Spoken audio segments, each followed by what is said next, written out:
First of all, thanks very much for attending. It's really, really good to see such a diverse range of people join us from all around the world, which makes me particularly happy. So I know quite a few of you, but for those of you who don't know me, my name is Dr. Mitchell Harley.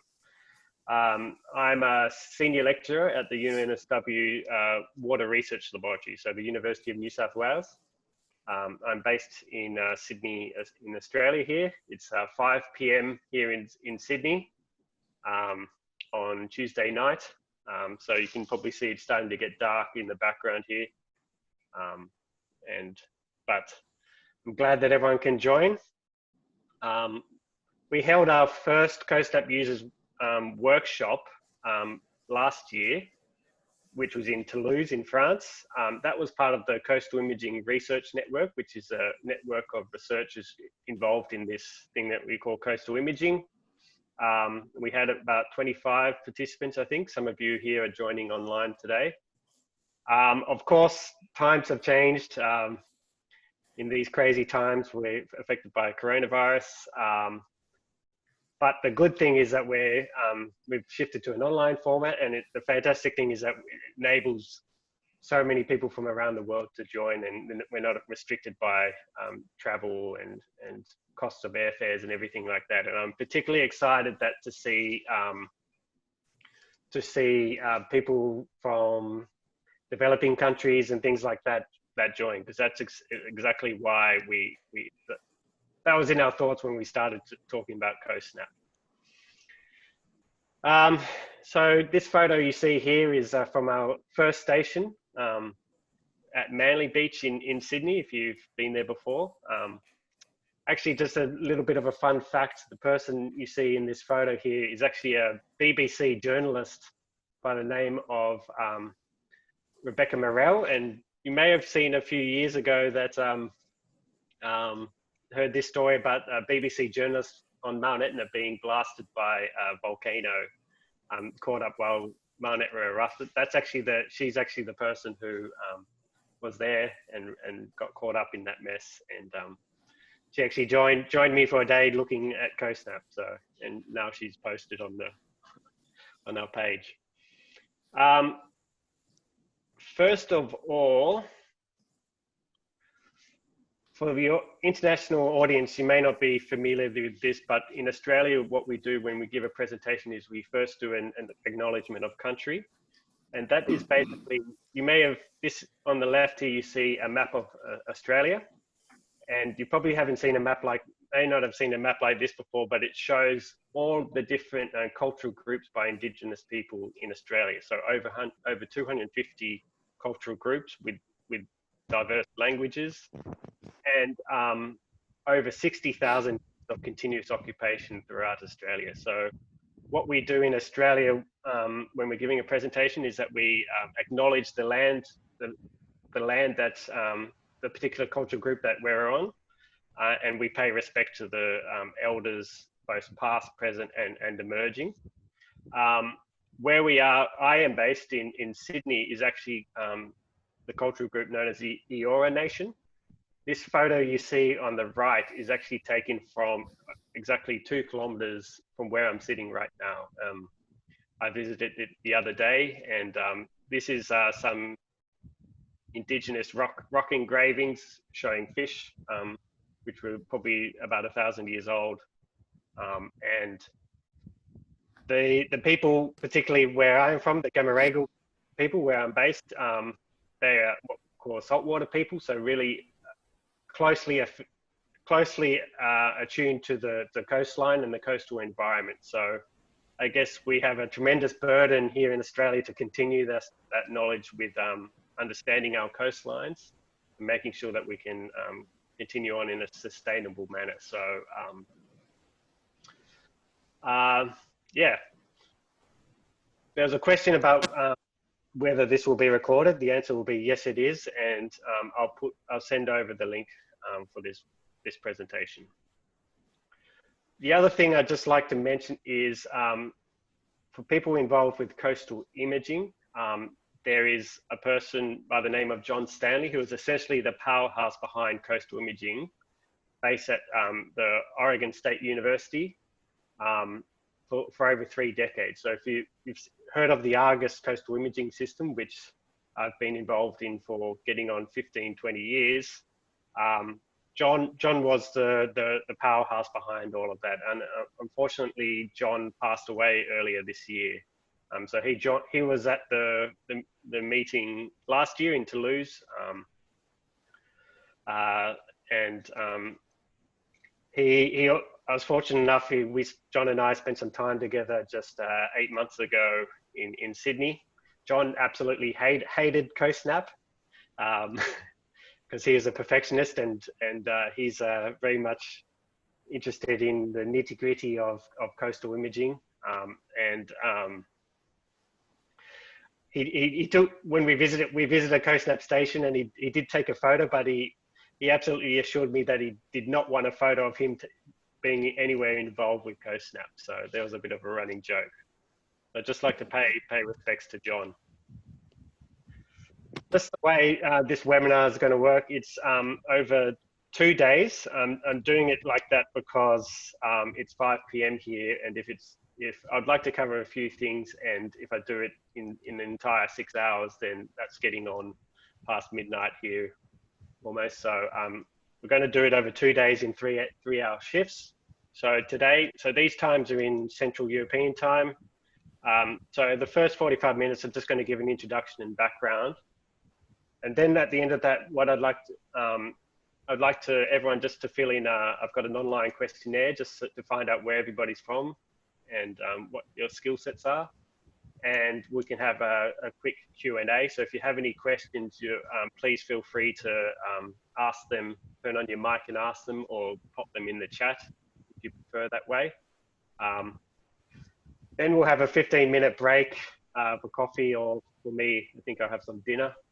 And then from 10:30 onwards, we'll get more into the nitty-gritty stuff. So if you're just here to learn about just a general background, it starts to get a bit more detailed from about 11 a.m. onwards, I'd say. So 10:30, we'll go into setting up a CoastSnap station, how to choose an appropriate site. And then in the final hour, I'll give you some examples of introduction to the CoastSnap image database, how we do the organize the file structure and things like that. And then I'm going to show you some examples of image registration using Adobe Photoshop.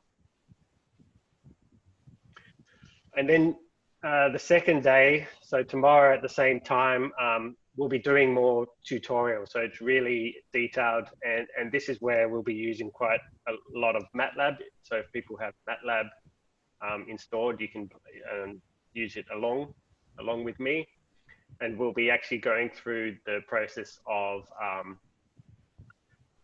mapping, setting up on your computer so you can do the entire process of CoastSnap. So from the image rectification to the point of mapping a shoreline and looking at shoreline change and things like that. And then we'll go through setting up a CoastSnap station all the way from scratch. So if you're really looking to set up a station in the near future, that will be particularly handy for you. I'll go through some of the steps to do that. And then for the last half hour tomorrow, we can have a final discussion, and you can ask any questions that you have that come up. So the aims of the CoastSnap user group. This is a photo of the Coastal Imaging Research Network, our inaugural meeting last year. Some of you, I'm pleased to see, are joining us again. So this was in Toulouse. So the CoastSnap user group, active community of users, firstly committed to community science or citizen science, using open source principles. So we've been very honest in sharing all of the tools, all of the ways to do it, doing these webinars and things like that. So sharing of new tools, resources, ideas, and data. One thing I ask is that people operate under the CoastSnap banner. So I think we're stronger together, and if we all have the same brand name as CoastSnap and using the CoastSnap logo, I think that's more powerful to create and build and maintain a global network. One of the challenge with that is that sometimes things can get a little bit tricky in terms of potential conflicts. So I'm aware that so people here from the same countries and maybe overlapping coastal areas, and so that can create some potential if you want to, for instance, set up a CoastSnap network on this on a similar stretch of coastline, or research ideas, resources, and publications. So please let me know what's going on if that's good, and just reach out to other people just to find out other people's intentions and things like that. And finally, respect. I only want to work with these days people who are friendly and open and things like that, and I'm sure you are too. So, believe it or not, it's only 3 years ago since we first had the idea to start CoastSnap. So CoastSnap had its origins basically, I think it was back in April or May in 2017, where myself and Mike Kinsella, who you can see on the left, and I think he's online here. Mike Kinsella from the New South Wales government, which is our state government here in Southeast Australia. We're talking, wouldn't it be great to do photo point monitoring, so these citizen science techniques, but applying the same principles that we've been doing for many years using coastal imaging technology such as the Argus system. At the time, we didn't know if it was possible, but we just decided to set it up anyway. And so CoastSnap was born in May 2017 for a $15,000 exploration grant. And what we did, you can see, so the other people involved in that pilot protest, which was about an 8-month project, you can see Larry Pace here, who is my colleague here at the Water Research Laboratory, who is the technician to build all the cradles and design them. You can see myself there. Elena Sanchez Garcia may be here online. Elena came out and worked with us during that pilot project, and Rebecca Dowsett as well from the New South Wales government, who was also very much involved in the community promotion of CoastSnap during that pilot project. So that was 3 years ago, when we just set it up at 2 stations here in Southeast Australia. And I was trying to put together where we are today. So CoastSnap stations around the globe now. So by my best count, and it's getting hard to keep track, that we have stations in 16 countries worldwide and on 6 continents, which is pretty impressive. You could see here this distribution here, all the red dots where we have stations. By my best count, and I try to keep tabs on this, I think we have 76 CoastSnap stations to date. And just in the last week, I think about 20 more came online. So it's growing and growing. And with that, the amount of images collected are growing as well. So around over 10,000 images collected. I'm sure that's going to grow and grow even more. More than 3,000 participants. So it's great to see this expand, and I'm hoping through this webinar and seeing all the different people online, I'm really hoping that we can start putting more red dots on this map as well. So why is CoastSnap popular? I think one of the things is that it involves the community, and ultimately when we think about some of the immense challenges we have on the coast, such as adapting to climate change, a lot of these issues are not technical, but actually the challenges are related in the social and the political will space. So I'm a coastal engineer, and for the best part of my career, I've been coming up with technical solutions, but often the roadblocks are in the social and political space. And some of the issues that we have in Southeast Australia, so this is Narrabeen Beach, where I do most of my work in Southeast Australia. This is a community protest called the Line in the Sand, which was a very effective protest against seawalls by the local community there, and that effectively stopped any seawall development on that stretch of coastline in its tracks for the past few decades. Turns out people lining up along the shoreline is not just unique to Southeast Australia, but the other part of coastline that I've been working on a lot is the coastline of Emilia-Romagna in Italy. I spent 5 years doing a postdoctorate there at the University of Ferrara. And this is a similar protest. You can see how uncanny it looks. This is a line in the sand, but a protest against offshore gas exploration. Because in Emilia-Romagna, you have a lot of issues with land subsidence caused by gas and water extraction. So these are the challenges. You just move on. And the thing, one of the things is that we are living in a golden age of image acquisition. So the community are already collecting an immense amount of image data on the coastline. So looking here at all the different social media channels, Instagram has something like 95 million or something images posted to Instagram every single day. Facebook has over 2 billion users worldwide. Twitter, WhatsApp, Snapchat, TikTok, WeChat, in particularly Asian countries. So all of these things, people are taking photos, and an immense amount of photos, and some of them are concentrated on the coastline. So the question is, and this was what we were interested in with CoastSnap, is if we could just potentially harness in some very small way some of these photos about how our coastline is changing. So maybe on the left here we have, we could extract information about shorelines, or I joke here about these images here about swash zone dynamics, and maybe we could extract some things about wave run-up or something like that. So that was the idea about CoastSnap, about crowdsourcing all these immense amount of images that are being collected every single day on people's smartphones. Underpinning a lot of CoastSnap is a lot of the work we've been doing on coastal monitoring in Southeast Australia. So I'm the director of the Narrabeen-Collaroy Coastal Monitoring Program, which some of you may be familiar with. And it started by this person here on the left, Professor Andy Short, in 1976. So it's a beach in Southeast Australia.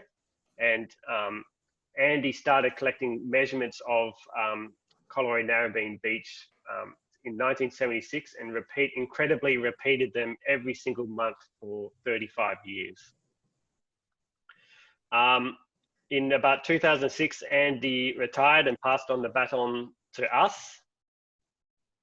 And so here's a photo of our coastal monitoring team where we updated these measurements to more sophisticated technology. And in fact, actually my PhD, part of my PhD, I actually joined Andy for an 18-month period, and we did both the simple Emery method technique measurements and GPS to quantify the accuracy and continue the legacy. So Narrabeen-Collaroy Beach is where we've been testing a lot of these coastal monitoring techniques. I'd like to point out, you can, we made this data, over 40 years now of data open access a few years ago, and you're more than welcome to explore that website. You can plot and see all the latest shoreline measurements, or download them as well as you wish. So this chart here is basically what you see is 44 years of beach monitoring. And what this time series is at one of the sections of the beach where we've been measuring, and it just shows you the changes to the beach over a 44-year period every single month on this tremendous data set. Now, one of the take-home messages I want to say from this measurement is that if you focus, a lot of our monitoring efforts are short-term around the world. So maybe 1 or 2 years, we monitor a beach and try and gain insight from that. But what we do when we're looking at over 4 decades of measurements, for instance, if we were to only have done those measurements for 5 years in the early 1990s, as you say here, you'd be coming to the conclusion that the coastline is growing at a rate of something like 12 meters per year. Likewise, if you were to just have, often on many coastlines, we just have sporadic measurements every now and again. For instance, if we were to subsample this data set here, you can see that we would come up with a conclusion of a slight growth rate. Or often we tend to do our measurements immediately after storm events, in which case we would be coming to the conclusion that there's a negative trend in the beach. But actually, when you have such a detailed measurement, such as we're lucky to have here in Southeast Australia, what you find is, if you look at the long-term trend, it's about 1 centimetre per year, which we can probably attribute to the amount of sand that ends up in our survey vehicle after each time we go out of measurement. That's a joke. The point is that we have a need for regular beach monitoring to truly understand variability and trends. And that's where CoastSnap can really extend this gap in our monitoring record by harnessing the power of the community. Of course, these are long-term trends, but the other thing that we have on issue is extreme storm events. So what I'm going to show you now is actually a time-lapse movie taken from our professional Argus coastal imaging camera at Narrabeen-Collaroy Beach over 4 days during a massive storm event we had in 2016. So this is a time-lapse video, and pay attention to the hit down here in this swimming pool.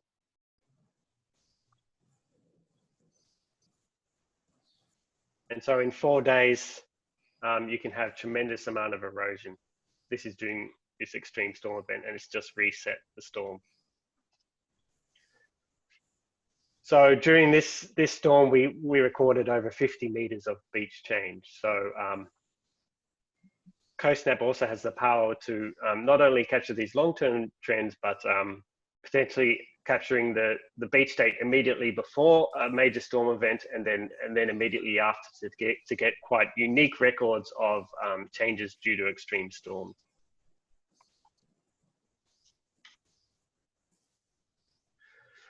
So these are a range of coastal monitoring technologies that we use here in Southeast Australia. So we have a Dune Buddy here with a LiDAR system on top, real-time kinematic GPS, jet ski with echo sounder. This is our coastal imaging station here that you saw that video just from at Narrabeen. This is another technique that we use.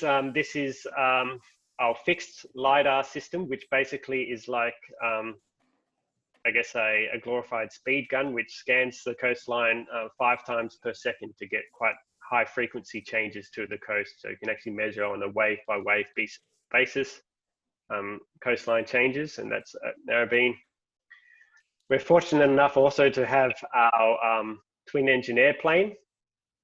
So this is our university's School of Aviation, which has a plane and a hole in it with a LiDAR system, so we can scan and do large regional scale coastline measurements. And we were fortunate enough to fly for that storm event you just saw, we flew the coastline immediately before and immediately after that storm event. And then finally, UAV is also another coastal monitoring technology. So these are the range of technologies that we use at our research group in Southeast Australia. But of course, we're just a small team, a team of seven people. And in Australia, there's actually, Professor Andy Short actually went out and visited every single beach in Australia and counted over 11,200 beaches, which is a lot of coastline to cover. And you may have been familiar with this study as well recently, Lyondike et al. 2018, which showed that 31% of the coastline is sandy. So that's where CoastSnap is particularly powerful because it allows us to capture these coastline measurements rather than focusing on one particular site or region like we do in Southeast Australia, but at scale. And we saw that global map earlier of CoastSnap stations where we can start to get a big picture view of how our coastlines are changing. So I was saying earlier, CoastSnap was founded in coastal imaging technology and paying tribute to John Stanley. So Argus Coastal Imaging is a well-established technology with over 20 years of development. And the way Argus technology works and similar systems is it's a stationary camera with the same lens and known lens properties. So we actually know a lot about the camera lens, and we actually go and do some quite extensive calibration of the lens. So we know everything about its distortion, pin or barrel distortion, and radial and tangential distortions. So these camera systems are programmed to do continuous monitoring. So normally what we do with Argus Coastal Imaging is that we have programmed to them do hourly, or these days we do half hourly photos of the coastline every single daylight hour. And in Argus, we've done quite extensive testing of the ability to extract shoreline information from it. And we find that the shoreline accuracy, we can get to about 1 to 2 meters in the cross-shore direction.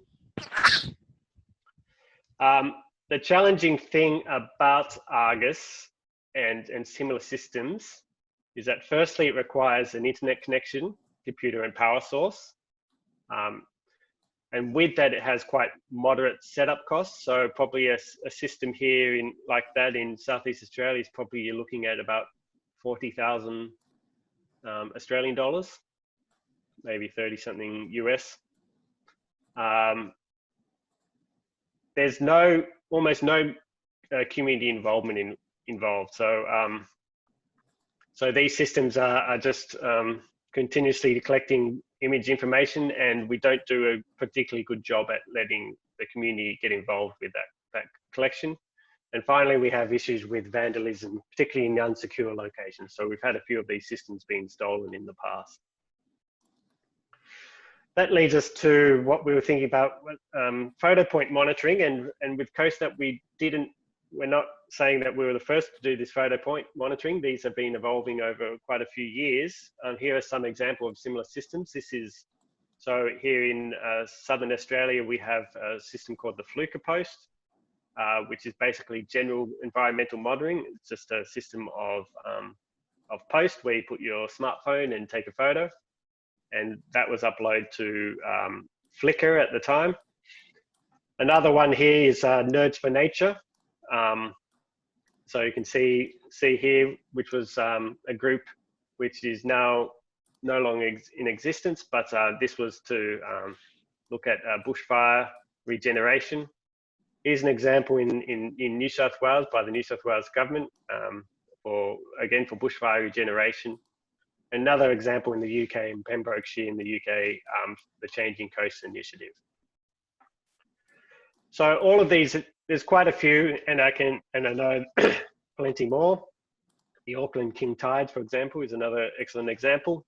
I guess one of the things about these systems is they're mainly involved for qualitative analysis. So very few of them then go on the extra steps and actually extract quite detailed quantitative information that we often require for to understand coastline changes. So that comes to community beach monitoring using smartphones, and here's our first station at Manly. So the Manly CoastSnap station, you can see it's a very simple design. It's just a simple stainless steel cradle, and people put their smartphone in, and we just have a sign just to invite them to take a photo. So very low setup costs. Look, we actually get them fabricated by a local welding company. One of these for us costs about $500 or so Australian, depending. You could probably do it a lot cheaper depending on where you are. So there's a high level of community participation, obviously, because it's being collected by the community. Low vandalism risk compared to fixed cameras. So because it's just a stainless steel cradle, you don't have any technology installed. In fact, you're relying on the smartphone and the internet connection from there. But the challenge when we set up CoastSnap was that it was untested technology with unknown shoreline accuracy. Another challenge was that you're dealing with a whole range of different smartphones. So got all these different types of lenses from various forms of iPhone, Google, Samsung, etc. And with that, you don't know anything about the lens intrinsic parameters, so the focal length and things like that. Some of the other challenges is you have lower image resolution. So typically when you're talking about images uploaded to social media, they get compressed and probably looking at about 0.2 megapixel images. The other thing is when they're uploaded to social media, you lose all of the metadata. So the EXIF metadata that's associated with the image, particularly the time that the photo was taken, you lose, which is a challenge. Another challenge is you're getting less regular monitoring, and because you're reliant on the community rather than for Argus where we're getting those daily or half-hourly images. And finally, one other thing is that we're using, whereas for our more professional coastal imaging solutions, we actually do what's called a time averaged or timex image, where we're actually averaging the images over a 10-minute period to remove those instantaneous fluctuations of the shoreline due to wave running up and run down. Here we're relying on instantaneous shoreline, so just a single snapshot to map the shoreline. So these are all the different challenges that we were faced with and had to try and to overcome. This is the pilot set up back in 2017. So here was our 2 stations that we set up with the New South Wales government. Here, on the left, we have the Manly station, and on the right, the one at North Narrabeen, which is where we do a lot of our coastal monitoring, as I showed earlier. The reason why we chose those 2 stations as in the pilot stage was it provided an opportunity to do a quite interesting compare and contrast in terms of community participation. If any of you have been to Manly or Sydney before, you may have visited Manly Beach. It's a very famous tourist location.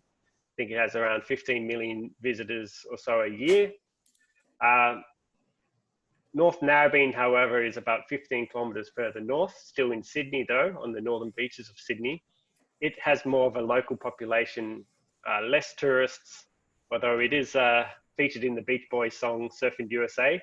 It's a popular surfing break just below the cameras there, but has less visitation by tourists. So this offered the opportunity to compare and contrast between a local, I guess, a more local community versus a more transient tourist site. These are our initial signs: CoastSnap, snap it and share it. So you can see we have a variety of ways of people submitting to CoastSnap. So you can see we have Facebook, we have Instagram, Twitter, or recognizing that many people don't use social media, we initially set up an email address for people to send it to. And there's a number of instructions here. So obviously, for Facebook, you obviously have to have the share setting to public. For Instagram, we ask people to not use a filter and try and maintain the original photo ratio. And then one of the key things here is please state the photo date and time if not sharing straight away. So we have in our example here, and each site has its own site-specific hashtag for social media. So we adopt the format hashtag CoastSnap and then the site name, so Manly here. And then we have the photo time and photo date and time that people can state. So that's how we initially set it up over the pilot program. This plot here shows the number of community participation from those two sites over that 7-month pilot program. So the blue line is the North Narrabeen site, and the red line being the Manly site. Now, the first thing that you can point out from this is that actually the blue line, the North Narrabeen site, got way more contributions than the Manly site, which was, I guess, a complete surprise for us. So I think the North Narrabeen site was getting about 1.4 photos per day on average. The Manly site getting just slightly less than 1 per day, I think, but still roughly a daily kind of submission from the community. Now, the reason we put that down to is that probably the North Narrabeen site, firstly, it's located on a it's on a walking path on the headland. The community is particularly invested in their coastline. You often get retirees going on their daily walks, and they stop at the headland to ponder and take a photo, hopefully. And so we found that quite a few people were getting these, what we call local champions, so daily contributions from certain people, which really helps to make sure you have a successful site. Manly, I guess it's where it's located. People are more in a hurry. They're walking past quite quickly. And maybe because there's tourists, they're probably maybe a bit less invested in their local area. But that was an interesting outcome from that pilot study. The other challenge that we had at the start was, we had these camera cradles, and getting people to take photos, and we thought that from that we could just start creating these time-lapse movies like we saw from that classic 2016 storm you saw earlier. Now, I'm just going to show you what it looks like when you have the raw images.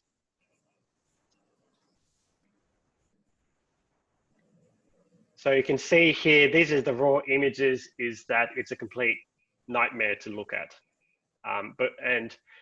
And that's not a result of people putting it in the cradle differently. It's purely a result of all the different types of camera lenses that you're dealing with when you have smartphone images. So some camera models are wider angle and others are more narrow and things like that.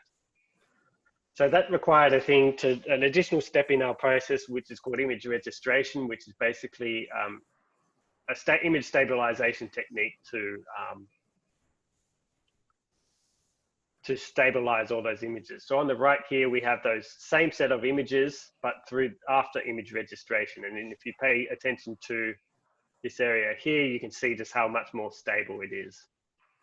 And at the end of the 3 hours today, we'll actually go through an example of how that's actually done.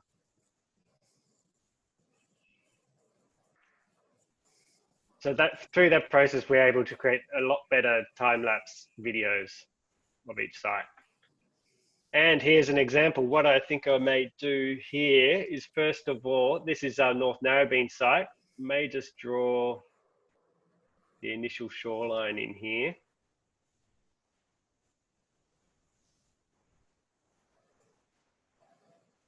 Because it helps to. And this is a time-lapse movie using that image registration from all the community photos over a 7-month period.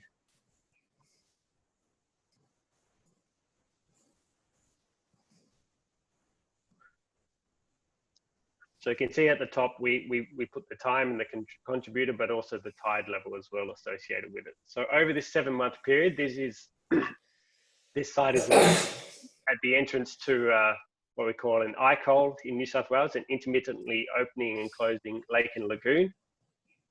And these sites are particularly challenging because they close up like you see right now. And for the local government, it becomes a challenge that they go and open it up like you see and let the water out. So all of that data was created entirely from the community, these time-lapse video. And these time-lapse videos are particularly powerful for particularly for coastal managers, coastal practitioners to communicate coastline changes. And particularly since it's all being collected by the community, we find that they're particularly pleased by showing that. But the cool thing about CoastSnap is that, as I was saying earlier, we can actually then use that to get shoreline changes from it. And so this is from our paper that we published in Coastal Engineering in 2019, where you can see over 60 meters of beach growth over that 7-month period, as that area close to the lagoon entrance started to close up. And so what I'm going to do now, this is a bit dangerous, but what I'm going to do is maybe do a live demo of how we do that entire process, so we get that shoreline mapping. So unfortunately, or fortunately, depending on your viewpoint, it's all done in MATLAB. Let me bring that across. So this is our CoastSnap GUI that I developed last year. And so all we have to do is simply we load an image. So I'm going to go to, these are all our CoastSnap images. So this photo was actually submitted by the community 2.5 hours ago. I may try and make that bigger. So yeah, this was submitted by the community 2.5 hours ago, so we can effectively do it almost in real time. So we've loaded it, and then we do this step called image rectification. Before I show that, maybe, sorry, I'll just go through a little bit of the mathematics behind the image rectification. So image rectification, if you're not familiar with it, is the process of converting these oblique images, like you see here on the left, to basically a plan form image, or a real world, or bird's eye view, essentially. So it's a process of manipulating the image pixels so that they essentially look like they're taken from above. And we do that through this mathematical equation here, which is UV equals P times XYZ, where UV is the image coordinates. So, so UV 0, 0 is the top left of the image, and that gives you the coordinates of the image, and X, Y, and Z being the coordinates in real world. And we do that through this matrix, which we call the projection matrix. Now, the projection matrix is the thing that we need to try and estimate. And it actually has 11 different unknowns in it. So what is unknown about it is the focal length of the camera in X and Y, this thing called the skew parameter, which I'm not going to go into detail about. The principal points, which is also an intrinsic thing about the lens. So it's basically where the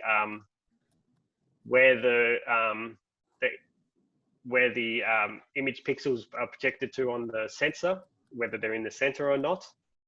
The azimuth of the camera, so where it's pointing with respect to north. The tilt of the camera, so where the camera is pointing with respect to the horizon. The roll, so how it's twisted.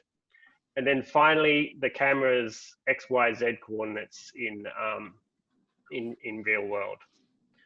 Now, the thing is, what we can do, with a few assumptions, we can reduce these number of unknowns quite significantly. Firstly, we assume in CoastSnap that the focal length doesn't change it horizontally or vertically. It's constant for both, which is a fair assumption. So that removes one. Next, we assume that the skew parameter is equal to 1, which is also quite a fair assumption.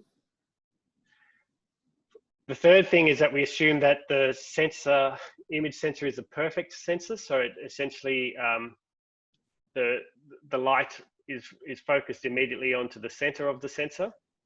So we can get around that. And then finally, because we have the camera cradle for CoastSnap, we actually go and measure those positions in X, Y, and Z. So we actually know the location of where the smartphone was taken from. And that's the whole point of that, having that camera cradle. So that leaves us with 4 unknowns. The focal length, which we need to solve for. And although the camera azimuth, tilt, and roll to a large extent are controlled by the camera cradle, we actually, to get an accurate solution, we actually need to solve for that. So the way that we estimate these unknowns is through the process known as having ground control points. But the cool thing about, let me just go back. Through having these ground control points, and I'm going to show you this live example in a sec, we can actually, through this process, we can actually know or estimate the smartphone model that you have simply based on estimating this projection matrix. So this is from our publication, where we could actually see different focal lengths and spikes in different focal lengths associated with different camera models. So at the time, in that 2017, the iPhone 5 and iPhone 6 was particularly in vogue in Australia, and the iPhone 7 was starting to become more popular. So, and that's why we can start to see that. So that's pretty neat. So I'm going to go back to our live example, where what we are doing with this rectification process is we are essentially solving for that projection matrix. So we're trying to solve for those 4 unknowns, and we do that simply by clicking on in the image where we telling the software where the image coordinates are, and it knows where it should be in real world coordinates. So this is our North Narrabeen site. So we click on rectify, and then we have to click on our different ground control points. Now, one of them is this corner of this building here. So we select it and click it. Our next one, we normally have about 7 ground control points to solve. You only actually need 2 to solve, but it's nice to have a bit of redundancy. Click on that. This is actually in the distance here. This is actually our Argus camera site, which is actually we use as a ground control point on the top of this building here. And then we have we try and get the ground control points spread quite evenly across the image. So this is a sign down the bottom. And then finally across here we have one. So what that's doing now is essentially calculating the projection matrix.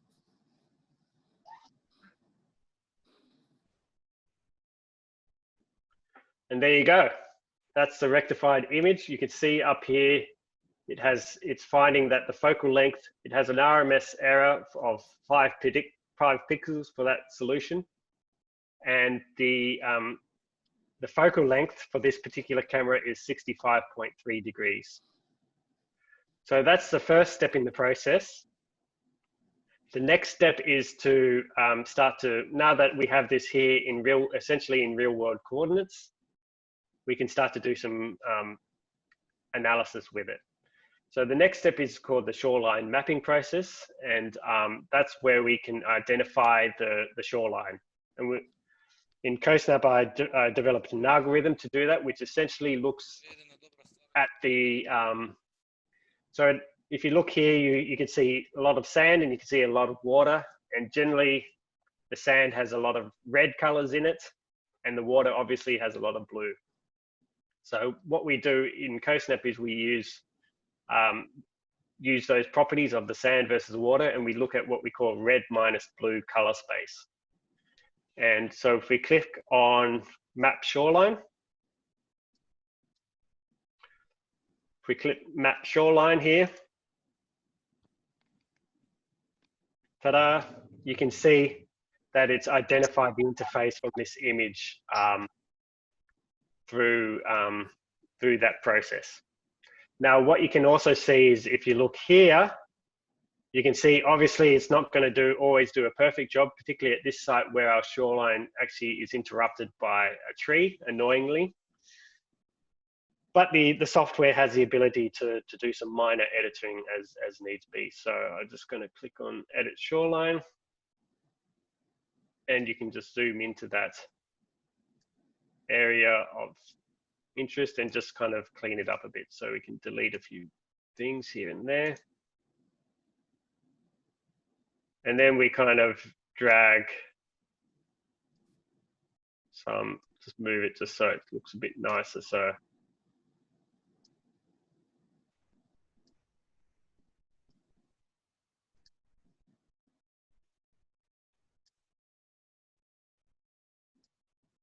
a little bit of manual intervention. And then once we're happy, we double click it. And what you'll see is that that will be fixed in that. There you go. So you can see now it's fixed. And so there's our shoreline, which we're happy with. And so once you're happy with it, we can save it to the database. We go, yes. Do you want to save? Yes. And we save. Okay, so that's the shoreline mapping process. Now we've got all of our shorelines in there. Then we can start to generate some products. So two of the products we have in CoastSnap is firstly, we can do a trend. So let's try clicking on that and see what happens. So that is looked at different shorelines, and it's over the last 42 days. And what also I should point out, it's only looking at shorelines within a certain time, or always at the same tide. So this tide tolerance you see down in the bottom left is where you can control, where you're only looking at it within 20 centimeters for our case. So you can control that as you wish, depending on the frequency of how many images you get. And so that gives you the trend. So it suggests that the coastline here is eroding slightly over the past week. Or we can do a shoreline change plot. So that's where we click on here. And we can see what this plot is essentially comparing the shoreline change from the latest survey, so the one taken 2.5 hours ago, with a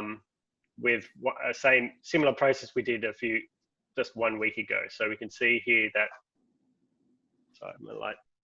You can see here that the beach width it's suggesting, this plot here shows the alongshore change along the beach, so that while some areas there's been growth, so you can see around here, in general, there's been a slight erosion of about 2 meters.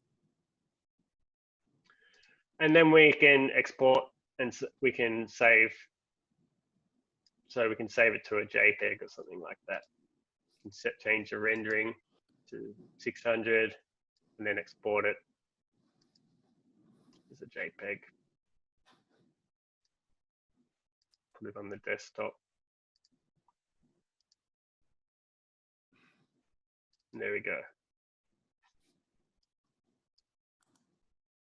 So there we go.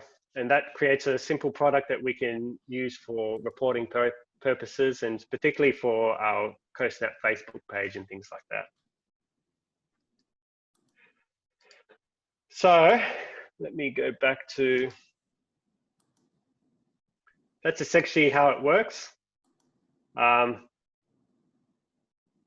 So you can see here in this plot here, you can see that red minus blue channel where the wet pixels or the water forms clusters of wet pixels based on the colors properties of that, and then dry pixels, and it's finding the threshold between those two to map the shoreline. So one of the questions was, how accurate is this technique?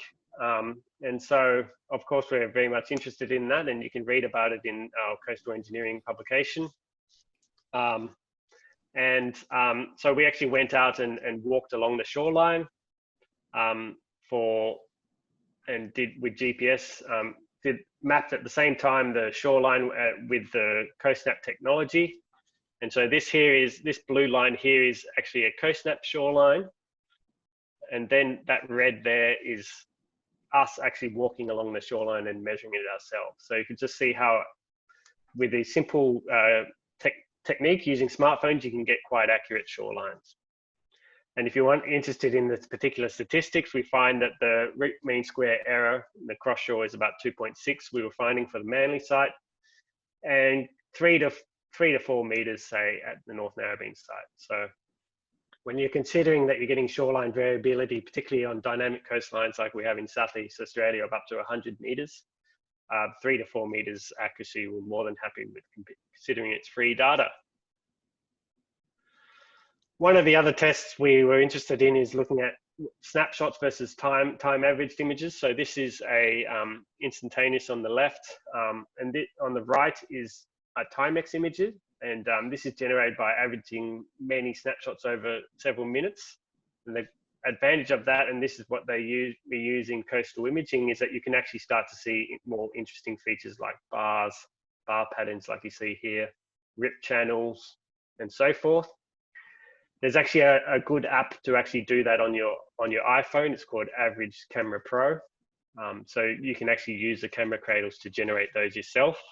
But we weren't particularly interested in the community standing around and having to wait 10 minutes to collect every photo. So what is the disadvantage of taking an instantaneous one? And so we looked at that. So here in the red, you can see like a time average one, and then in the green, you can see the shoreline being mapped on every 10 seconds about, so looking at the variation due to individual waves running up the beach. And yes, it does, you do get more accurate shorelines. You can get down to about 2.1 meters using the time average, but it's not such a huge difference that probably warrants, at least on most coastlines, having the communities to stand around for a long period of time. And so here are some statistics on that. You can read about it more.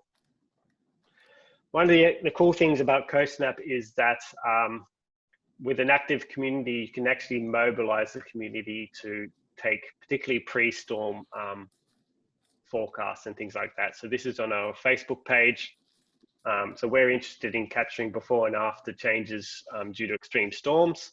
So this was a storm event we had a while back, I think August last year, where we were predicting that there was going to be waves of over 8 meters. So we issued I guess an alert to the community on our Facebook page to go, and because for the next few days it was going to be calm and peaceful conditions, they could go and collect photos of the coastline immediately before the storm. Of course, we don't want them to be out there during the actual storm itself, but having with a few days warning, you can get these vital pre-storm images.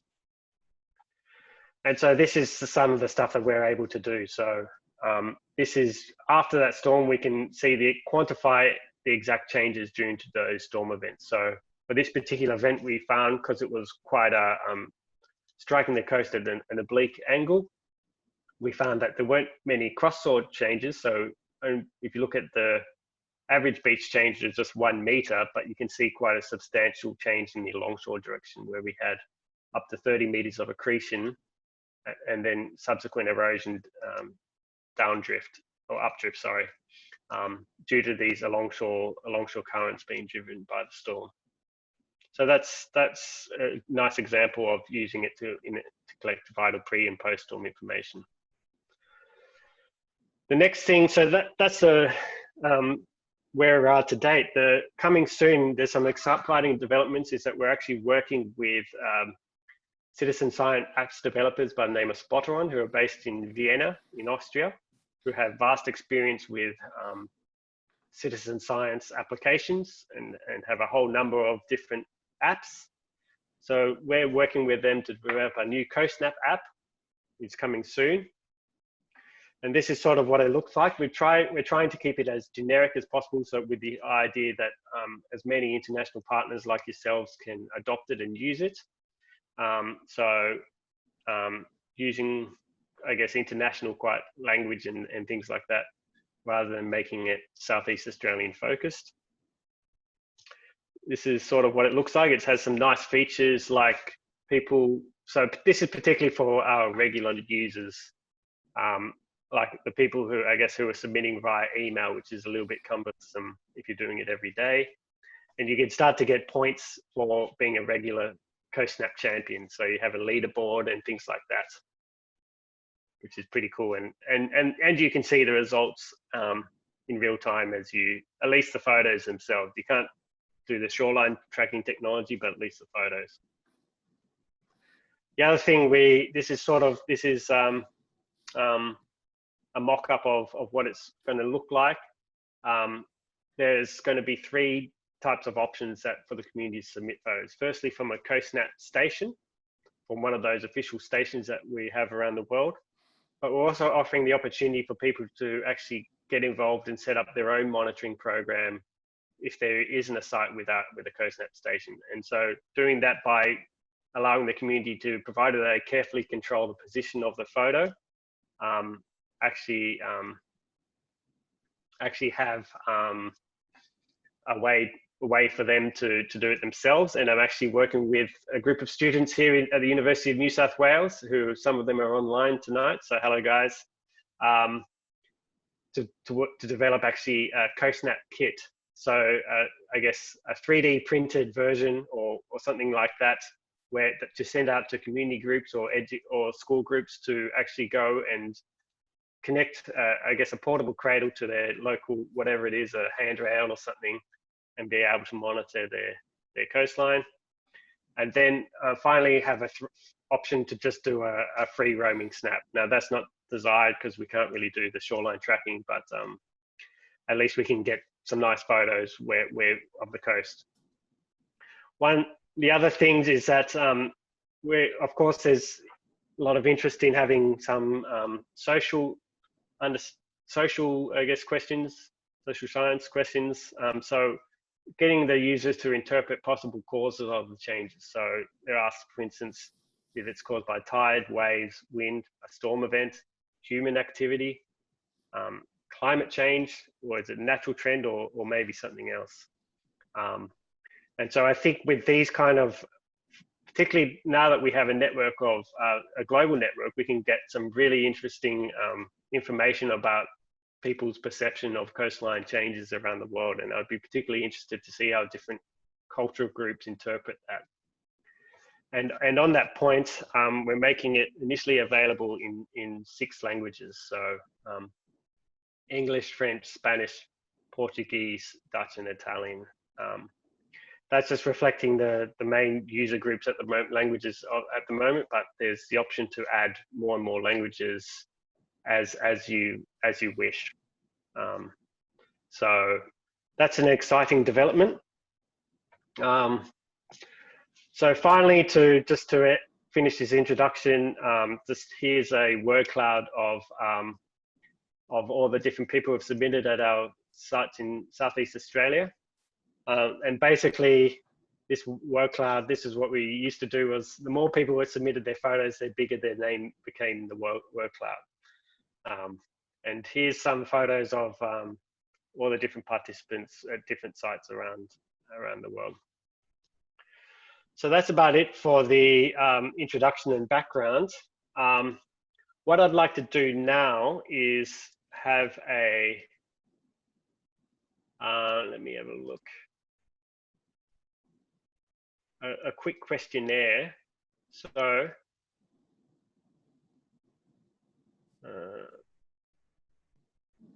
if people don't mind joining this, go to slido.com. And then if you search CoastSnap, if you type in CoastSnap webinar, there's just 3 quick questions we would like to ask. It would be really good to get a word cloud of all the different countries that people are from. New Zealand there.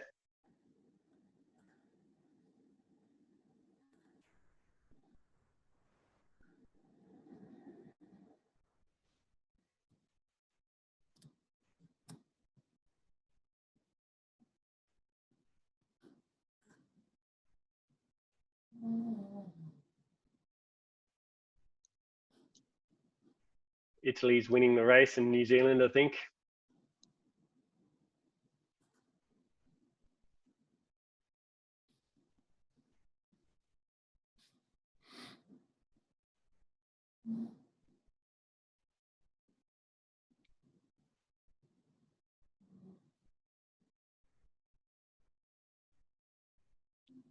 So if people, if you go to slido.com and then type in the hashtag CoastSnap webinar, as you see on the left, you can join the and put your country in.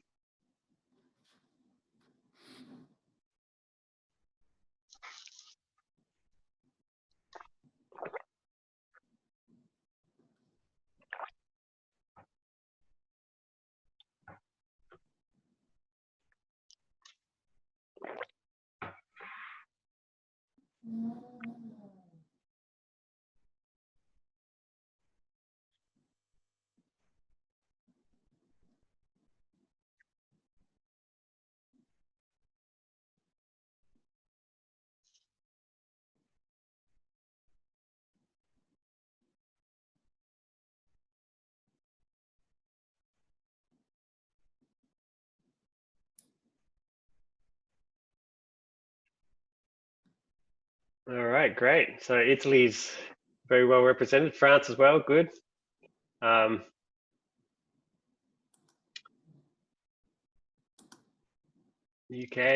South Africa, Croatia, fantastic. May get a print screen of that in a sec.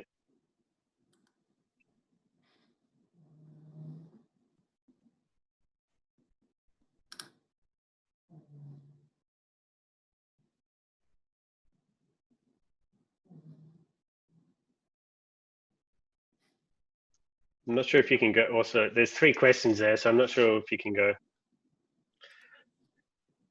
Excellent, thanks for that. Good to see such a wide range of people. So next one, please select what type of attendee you are. So just wanting to learn more about CoastSnap and or coastal remote sensing technology, a manager of an existing CoastSnap station, or a new user looking to potentially install a CoastSnap station.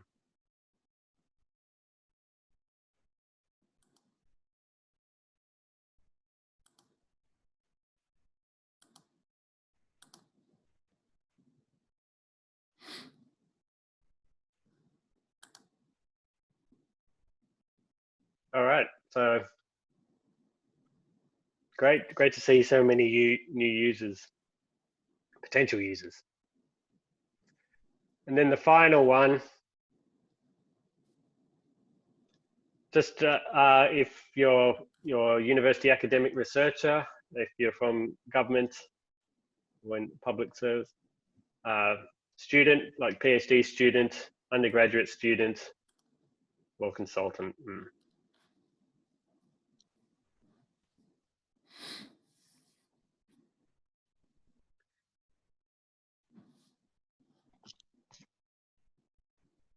This really helps me tailor the webinar accordingly. So thanks very much.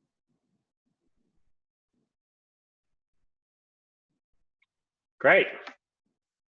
Fantastic. Thanks very much. So I think we can go to a Q&A and then we'll have a break. Let me have a look. Where are we?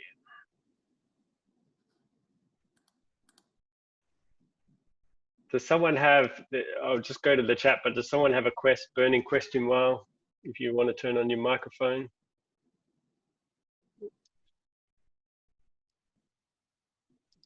It might be covered later, Mitch, but I had a question over the shoreline tracking. I assume you have to feed it with almost transects to look along for that change. Is that right? Or it will scan the whole image for that transition from sand to water?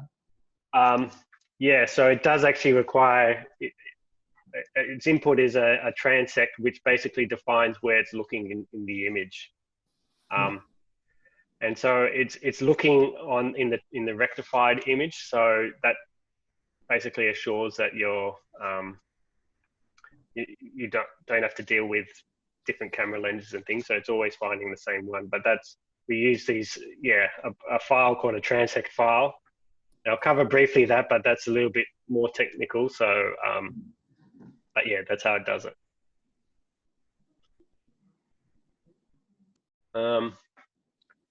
So let me see if I can. Chantal Martins, are there plans to extend the app to, e.g., surveys about possible interventions in the coast?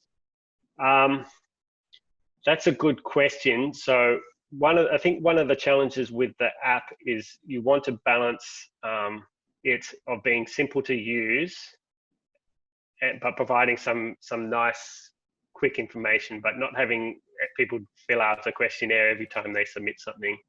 So I was seeking to avoid having too many questions. Yes, there's a lot of powerful things to do, but what would be interesting is, since we effectively have a large community of participants and the app has the ability to communicate just like social media with your participants, we could think of having a general questionnaire to our participants in the future where we can gauge questions, whatever we're interested in, and get a really good global perspective on all these different things. So I think we probably could think about, and maybe if maybe next year or something, we can think about that in having a global survey on something that can address a lot of these issues, but with regards to perceptions of coastal risk and things like that. I'm not a social scientist, so I don't know a lot about it, but yeah, I think that's where the potential is. I'm not too keen on having too many questions for the app itself, but yeah, always open to ideas. And Katie Parsons also, yeah, interested in people's engagement and environmental activity education. Yeah, so yeah, so one of the things we'd like to have education packages and things built around the app. We're particularly keen to see developments in that front. So if people are particularly interested in it, it's not my expertise, but that would be fantastic, and we have the ability to do that. I should mention we'll have a CoastSnap website as well, where you can have tools and options to have standardized education packages, and several other citizen science initiatives using the same CoastSnap platform. For instance, Crowdwater is another one, if you want to go and have a look at that, which is a very similar template to what we're adopting, and they have these citizen science games and education ideas, things like that. So Lara van Nierkerk, are you going to use QR code to upload the images in the app, or use directly so you can capture images without the email system? Yeah, so a few sites already are using QR codes. I know, I think some colleagues maybe in Western Australia, Mike Cutler, if you're there, are using a QR code to do that, and that's been quite successful. We're still working that out, but we want to facilitate, make it as easy as possible. So whether QR code is the way to go, that's going to be issues that we're going to resolve in the next few months. See, I'm from South Africa, and like you said, retired elderly people are often the ones that's involved in this type of monitoring. Yes. And they're actually quite bad with the modern day communications and emails. Yes. And so you need to put up an electronic platform that doesn't involve the very educated user in that way. Yeah, so yeah, that's a challenge, and we're open to suggestions. The email was quite good. Most people we found could understand that okay. QR codes, I guess, we're thinking of my parents, myself, I don't think they would know what to do with a QR code. So yeah, some of these challenges we need to get around, and some of these can be resolved in what we do is in community consultation exercises and some training exercises and things like that, I think. So Timothy Price, any issues regarding privacy when you include names in the data plots and word clouds, etc.? Look, that's a good point. We haven't had issues ourselves, but other sites have adopted. We put the names in the photos ourselves, but other locations worldwide have chosen not to, which is fine. I think in Australia we're a bit more less concerned about these. One of the things with Spotteron is that their If you go to their website, operating in the European Union, they're very particularly concerned about, because the European Union has some quite strict privacy legislation.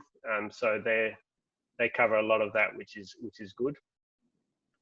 I guess one of the concerns that people have raised is also the issues of taking photos in public spaces. We haven't had those issues ourselves, but there is the possibility, for instance, of maybe even incorporating photo blurring technology, face blurring, so it can block up people's identities and things like that. We haven't done that yet, but that could be something that if people want to feel that that's an issue, then they can implement.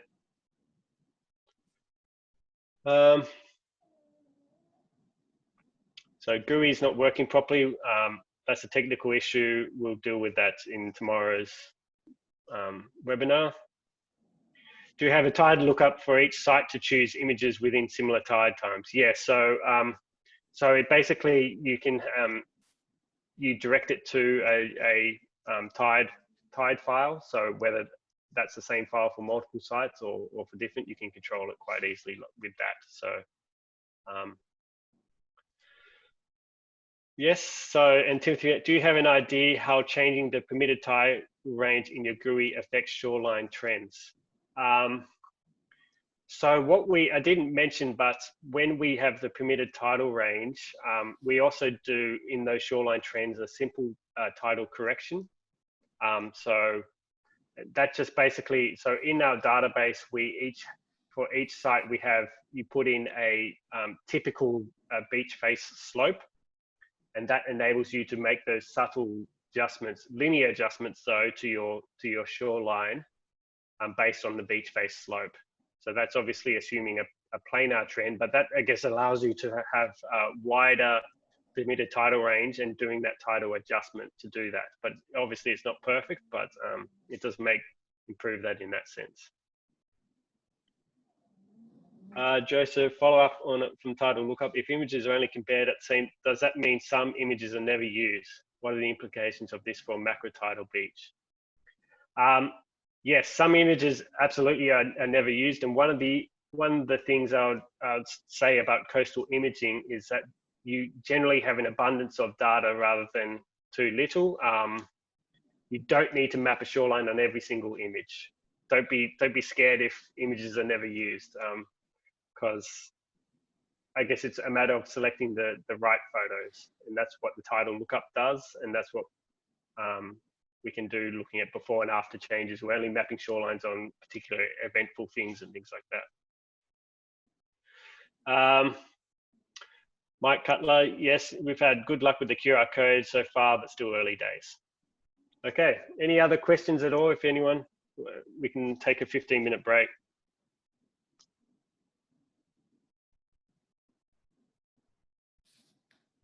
No? Can I ask a quick question? Yeah. Yeah, hey, this is Jose from New Zealand. So after the images come in, I said that there's a manual process that has to be done for each image. So that's a time consideration that you have to account for and sort of budgeting for it going forward. Yeah, so I guess I'd call it a semi-automated process. Right, but someone has to go through and check each one, and each image has to do that rectification step that you went through. Yeah, exactly. Yeah, so there are more automated methods. Mm-hmm. So, and then the time commitment is just the volume of photos that you may or may not get over the course of the. So if you want to provide a shoreline on a weekly basis or something, it's budgeted like that. Yeah. Then what's your experience with, we have a lot of places here where the sand is very gray and the water is very gray. There's not a lot of distinction between the colors. Yeah, so I would suggest from those particular beaches, probably this algorithm won't work. We need, in those particular situations, there are different options that you can use. So I would probably recommend mapping the shorelines instead of the color spectrum, looking at the hue saturation value spectrum, which is a different So converting the color images to hue and then looking at the clusters from there. And I think you'd get a lot better success on those particular coastlines where you find the water has quite a interesting signature in the hue spectrum. Mm-hmm. And do it from that, but that would require some adjustments. Yeah, so that's something where we'd have to get into the back end of your algorithm here in the MATLAB and yeah, absolutely. Yeah, we have some experience in that, so not impossible, but good to know. Okay, thanks. It's okay. Freya, just a quick one. Did you have to develop your own MATLAB packages for image registration and edge detection, or were you able to use pre-existing packages? No, they were all developed by myself mainly. Well, not entirely, though. I should point out that in terms of the rectification, that's a lot of the codes are based on the Coastal Imaging Research Network. A lot of efforts from Argus over the past 20 years. But in terms of the shoreline edge detection and some of the extended rectification by being able to rectify it to any different photo lens that you acquire and solving for the focal length, that was developed by myself. So for the MATLAB, in terms of pre-existing packages, you do need 3 toolboxes to operate the software. One is the image processing toolbox, 2 is the statistics toolbox, and 3 is the mapping toolbox. So I'm sorry about that. I'd love to have the software in Python and open source, but by the nature of the development, and a lot of some of these functions were developed well before Python even existed. Hi Mitchell, regarding azimuth angle, how it's calculated, is it true on north or have any relation with XY? So I'll go through that later on while we go through the technicalities of it, but azimuth is basically relative to true north. So the image that you're seeing on screen right now is facing roughly south. So the azimuth is about 180 degrees. So it's just calculated that it doesn't have to be super accurate, probably to about 10, 20 degrees, as long as, so you can estimate that quite easily. Okay. If there's no more questions, I suggest we take a break and maybe we meet back. We're running a little bit late, so maybe we meet back at 22, so 40 past the hour, whatever your time zone is. Here it's 20 to 7, so I may actually have some dinner. Okay, New Zealand's probably even later. You may have already had dinner. All right, so if it's okay, we'll see you soon.